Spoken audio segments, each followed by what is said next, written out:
It's really important to focus on the elements of the wedding, to focus on the colors,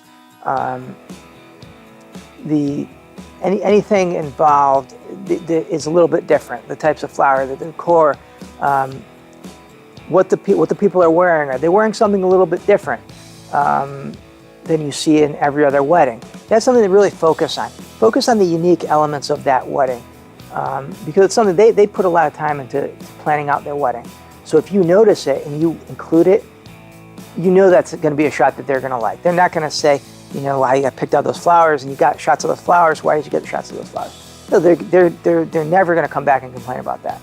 So really try to pick out what's unique about that wedding, what's special about it as far as kind of the elements, and make sure you get those things. Because if you don't get those things, that's something we're going to hear about for sure.